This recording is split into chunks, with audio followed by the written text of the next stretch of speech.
How are you? Good. Welcome to port. Yeah, so this will be, I think, the 5th 737 that we've modified.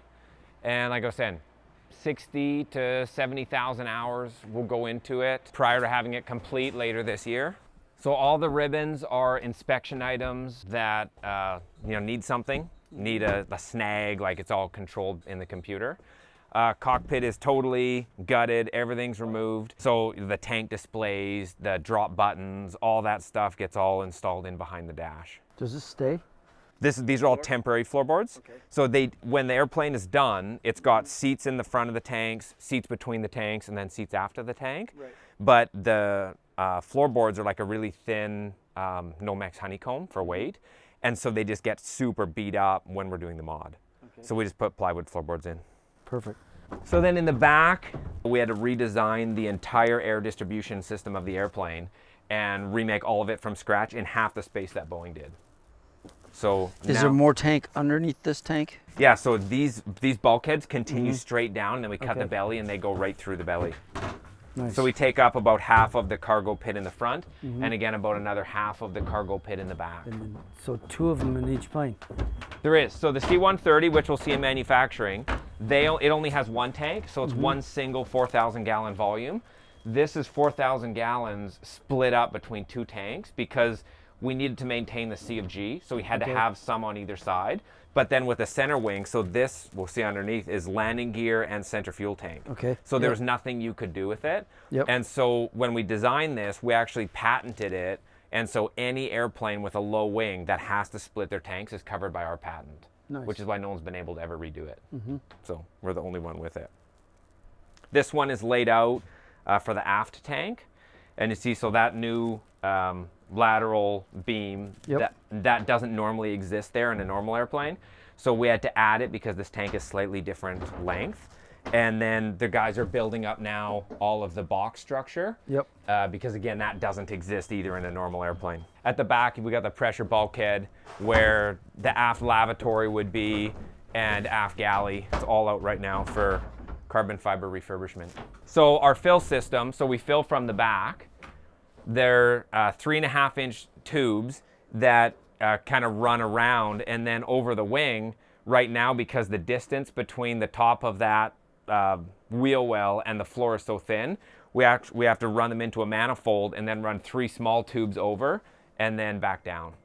And it is super expensive to build. The tank, so it V's at the top, and then at the floorboard where it attaches here, it then goes straight down. Okay.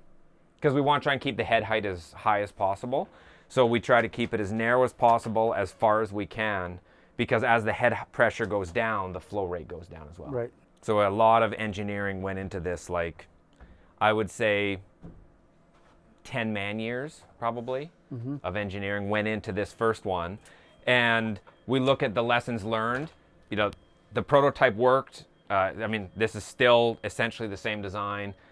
Never had tank problem, everything works great, but that 60,000 hours to put it in, plus another 15,000 hours to build it, isn't sustainable especially with the current labor workforce. All of our stuff is like hand done with super experienced people to be able to get it to fit perfect. And it's just gravity dump.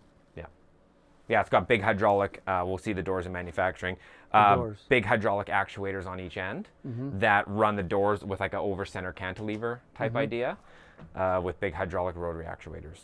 And then the big doors are big extruded pieces that mount on the bottom. Why couldn't you make the top tank this long V that goes this whole length and you put a wall in it that just forces it to the dump? You could. It would just be heavy. Yeah, just trying to think how much could you get, or is this max? Oh, this is the max it can be. Okay. Yeah, we optimize the payload because of the weight. Oh, wow. So that's why so the tanks are optimized So how much width. does that weigh?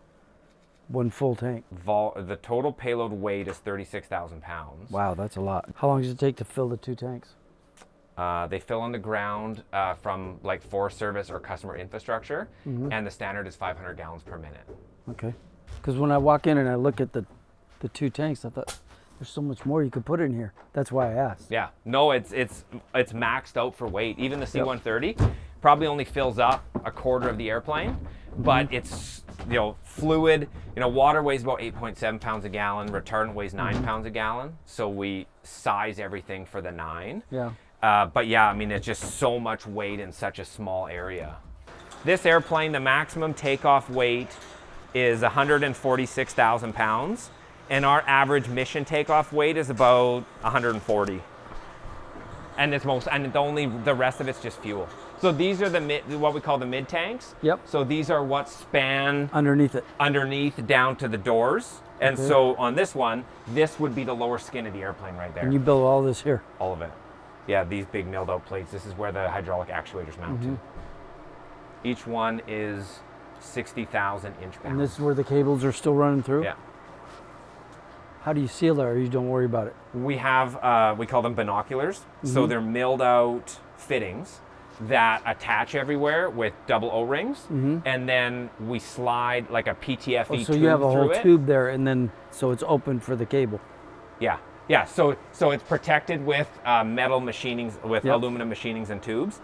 And then it gets a PTFE like secondary tube that runs through it, and then the cable runs through. Nice. So that way, if the metal failed, we would see it leaking out, but it wouldn't compromise the cable because the cable's flight critical. Yep. So if something happened to it, it would be not good. Yeah, because when we were up there, I was thinking they've got to shield that, because if it was dumping, it'd want to pull the cable. Totally. No, it's double shielded. Oh yeah. And then because the airplanes are not new, they get, there's existing repairs that we have to incorporate in. So like on this one, on the left side of the door, like this was an existing repair because there was a crack or something. Yep. Right there. Okay. And so our mod comes up halfway through it. So we've got every airplane, when it comes in, the guys map it out. And then we have to work with engineering to figure out how do we incorporate that, because again, if our mod only comes to here, now it's got to come up. So now we've got to come way out, and it's got to be built into the mod that we're doing. And so the guys have laid out, again, with all the work by hand, have laid out all the field fasteners and marked it all out. So again, looking at existing repairs, trying to tie everything in, and it's almost ready to start drilling up front now. That's all drilled by hand? All by hand. And laid out by hand. And our skin doublers, so we have like a doubler, a tripler, and a quadrupler, because we put so much stress on this area. And they come back to here. So this fairing where you can see the line, we have to mod the composite Kevlar fairing to step out, because its flange needs to be all rebuilt, because now we're adding so much aluminum. This is the wheel well, so when we were looking at the corrugated floor from the other side. So we do a lot of work on replacing our seals, because we drop with the gear up, but if any retardant gets up in here, it creates a huge mess and contaminates pumps and reservoirs. At the end of the drop, because you've got fluid coming out of a stationary object, it thinks it's stationary, into a very high shear environment with the wind, that last like 10% of the load, it just atomizes right away and then just drags the entire way up the back of the airplane. Have you ever tried putting a spoiler here that breaks the wind away from it? We have played with it with CFD. Yeah. The challenge is, the kick would have to be so big to try to break the retardant off of the airstream that it negatively impacts airflow when it's flying high and fast. Because I was also wondering if that would help force the chemical down. It definitely would, but it hurts the airflow of the when plane. we're flying, like not dropping. Right. It's hard because it's, there's a trade-off. Could it be actuated? Could be, but it's harder to certify. And for the value that it drives, like to do flight testing with like an actively aero actuated piece like that, it would probably be $1 million in flight testing, probably. So when we look at it, because we did consider it, but it's like, is it worth the value that it generates? And in this case, it wasn't. Okay. Our system, we're the only ones that have been successful in tying into the aircraft primary hydraulics. So everybody else are like, well, it's easier just to put a totally separate hydraulic system in, which we agree, but it adds a lot of weight and additional complexity. So we worked with Boeing, we modify, tap into that, and then we run it into our hydraulic pallet, and then we use that to run the tank. So it's fully integrated. So the pilots, when they're setting up for a drop, they're using all the original Boeing switches and watching Boeing gauges, and it's working just like it should. It's impressive. It's fun. And you see each jack has a Bluetooth scale on it. So every day they open it up because with temperature it changes. And then they make sure that the jack isn't either too loaded or not loaded enough. And they monitor it all the time. We have like a log sheet that they fill out every day. How much weight do you take out of the planes? Gotta be a lot. We displace 60 seats with the tanks, but then we add in all the weight of the tanks. So I would say after our mod, it probably comes out maybe 1,000 pounds heavier than it went in. Empty. Yeah. Yeah, our takeoff weight, I was telling Chip, so max takeoff is about 146,000 pounds.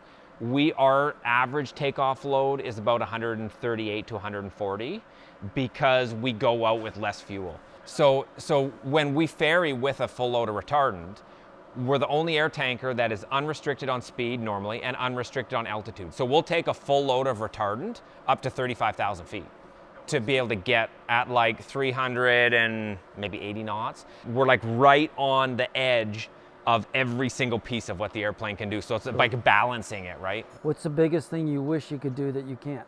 The 7.3, it's a great fit in the market, and it's a great comparison to the C-130 because the C-130 is the best low and slow airplane and probably the best true firefighter that you can get. Right. It's the negative with is it can't go very fast and it can't go very high. This can go the highest and the fastest of any air tanker. Its negative is it doesn't have a straight turboprop wing on it, so it can't go as slow. And so, I think that they complement each other really nice. And it's hard because ideally it would be a C-130 if you wanted a straight air tanker. But as governments look to do more with less and they want more multi-use aircraft, being able to move 66 firefighters or 66 people or evacuate or do whatever needs to be done is as desirable, if not more desirable, than the C-130 when it's in a straight air tanker mode. So I other than pack more payload, it does an amazing job. Without any trade-offs, yeah, if we could fly slower with this, that would be desirable for us.